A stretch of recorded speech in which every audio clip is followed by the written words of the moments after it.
Hello അസ്സലാമു അലൈക്കും. ഇന്ന് ഞാൻ വന്നിട്ടുള്ളത് നല്ല സോഫ്റ്റ് ആയിട്ടുള്ള നല്ല സ്പോഞ്ചി ആയിട്ടുള്ള രസഗുളയുടെ റെസിപ്പിയുമായിട്ടാണ്.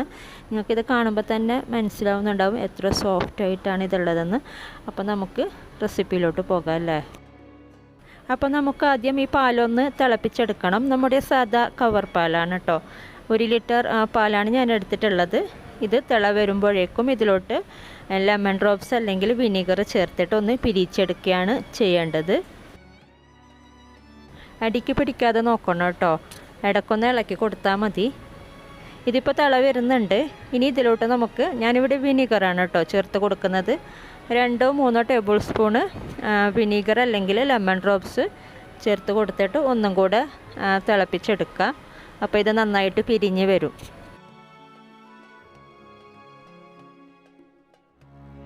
ഇപ്പോൾ ഇത് നന്നായി പിരിഞ്ഞ് കിട്ടിയിട്ടുണ്ട്. ഇതിൻ്റെ പനീർ നമുക്ക് സെപ്പറേറ്റ് ആയിട്ട് വന്നിട്ടുണ്ട്. ഇതിപ്പോൾ ഇത്രയും മതി. നമുക്കിനി ഫ്ലെയിം ഓഫ് ചെയ്യാം. ഇത് നമുക്കിനി അരിച്ചെടുക്കണം. ഒരു കോട്ടൺ ക്ലോത്ത് വെച്ചിട്ടൊന്ന് അരിച്ചെടുത്താൽ മതി. നമുക്കിതിൻ്റെ വെള്ളം വേണ്ട, ഇതിൻ്റെ പനീർ മാത്രമാണ് നമുക്കിതിലോട്ട് ആവശ്യമായിട്ട് വേണ്ടത്. ഇതൊന്ന് ഇങ്ങനെ ഒന്ന് അരിച്ചെടുക്കുക. ഇപ്പം ഞാൻ മൊത്തം നമ്മുടെ ഈ ഒരു ക്ലോത്തിലോട്ട് ഇട്ട് കൊടുത്തിട്ടുണ്ട്. ഇനി ഇതിൻ്റെ മുകളിലോട്ട് കുറച്ച് നമ്മുടെ സാധാരണ നോർമൽ വെള്ളം ഒന്ന് ഒഴിച്ച് കൊടുക്കുക കേട്ടോ, ആ ഒരു വിനീഗറിൻ്റെ സ്മെല്ലൊക്കെ ഒന്ന് മാറിക്കിട്ടാനായിട്ട്. ഇനി ഇത് നമ്മളിങ്ങനെ ചെറുതായിട്ടൊന്ന് പിഴിഞ്ഞിട്ട് ഇങ്ങനെ ഒന്ന് നമ്മളിത് ഊറാൻ വേണ്ടിയിട്ട് ഇങ്ങനെ വെക്കണം. ഇതിൻ്റെ വെള്ളം നമുക്ക് നന്നായിട്ട് ഊറിക്കിട്ടണം. ഒരു അരമണിക്കൂർ ഇങ്ങനെ മാറ്റി വെക്കാം കേട്ടോ.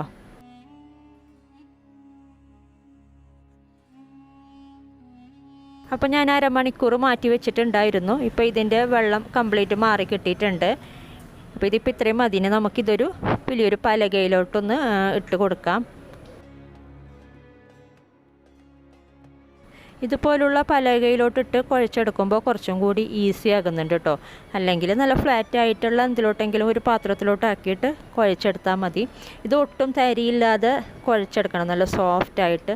നമ്മളൊരു ചപ്പാത്തി മാവ് അല്ലെങ്കിൽ ഒരു മൈദ ഒക്കെ കുഴച്ചെടുക്കുമ്പോൾ എങ്ങനെയായിരിക്കും നമുക്ക് കിട്ടുന്നത്, ആ ഒരു രീതിയിൽ ഒട്ടും തരിയില്ലാതെ കുഴച്ചെടുക്കണം.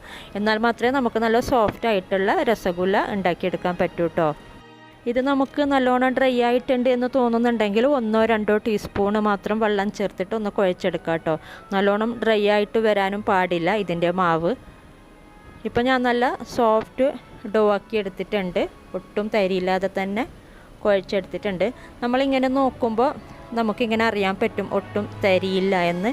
എന്നാൽ മാത്രമേ നല്ല സോഫ്റ്റ് ആയിട്ടുള്ള നമുക്ക് രസഗുല്ല ഉണ്ടാക്കിയെടുക്കാൻ പറ്റൂ കേട്ടോ.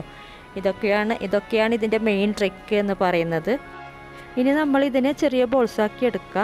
നമ്മൾ നല്ല സോഫ്റ്റ് ഡോ ആയിട്ടാണ് കുഴച്ചതെങ്കിൽ നമുക്ക് പെട്ടെന്ന് തന്നെ ബോൾസാക്കി എടുക്കാൻ പറ്റും കേട്ടോ. അല്ലെങ്കിൽ നമ്മളിങ്ങനെ ബോൾസാക്കി എടുക്കുമ്പോൾ അത് പൊട്ടിപ്പോകും.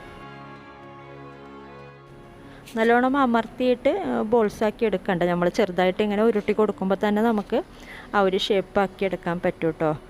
ഇതുപോലെ നമ്മൾ എല്ലാ മാവും ഇതുപോലെ ബോൾസാക്കി എടുക്കുക.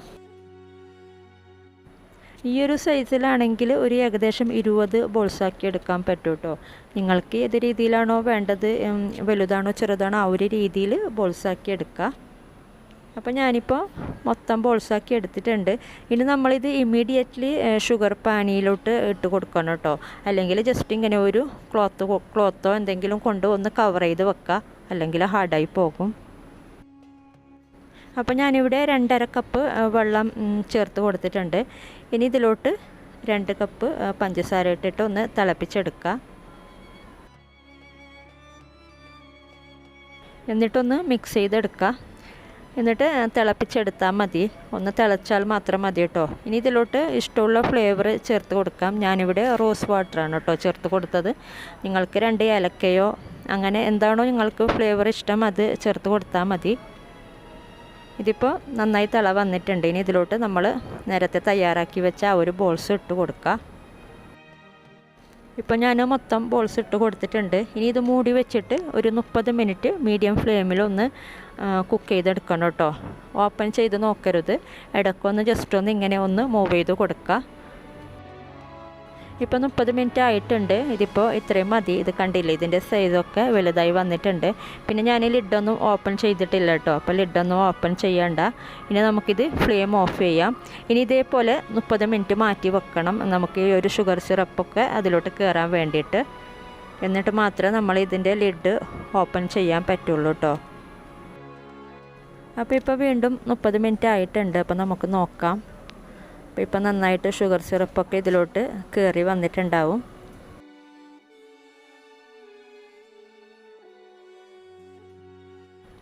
നല്ല സ്പോഞ്ചി ആയിട്ട് തന്നെ കിട്ടിയിട്ടുണ്ട് കേട്ടോ. നല്ല സോഫ്റ്റ് ഉണ്ട്. നിങ്ങൾക്ക് കാണുമ്പോൾ തന്നെ മനസ്സിലാവുന്നുണ്ടാവും ഇത് എത്ര സോഫ്റ്റ് ഉണ്ടെന്ന്. ഷുഗർ സിറപ്പൊക്കെ നല്ലോണം പിടിച്ചിട്ടുണ്ട്. 1-2 കാര്യങ്ങളൊന്ന് ശ്രദ്ധിച്ചാൽ മതി. അപ്പോൾ നമുക്ക് പിന്നെ ഈസി ആയിട്ട് നല്ല സോഫ്റ്റായിട്ട് ഉണ്ടാക്കിയെടുക്കാൻ പറ്റും. എനിക്കിങ്ങനെ കഴിക്കാനാണ് കേട്ടോ ഇഷ്ടം. നിങ്ങൾക്ക് ഏത് രീതിയിലാണോ, കോൾഡായിട്ടാണോ വേണമെന്നുണ്ടെങ്കിൽ ആ ഒരു രീതിയിൽ സെർവ് ചെയ്താൽ മതി. അപ്പോൾ നല്ല അടിപൊളിയായിട്ടുള്ള രസഗുലയാണ്. ട്രൈ ചെയ്യാത്തവരൊക്കെ ട്രൈ ചെയ്ത് നോക്കാം. അപ്പോൾ നല്ല അടിപൊളി മറ്റൊരു റെസിപ്പിയുമായിട്ട് കാണാം. Thank you.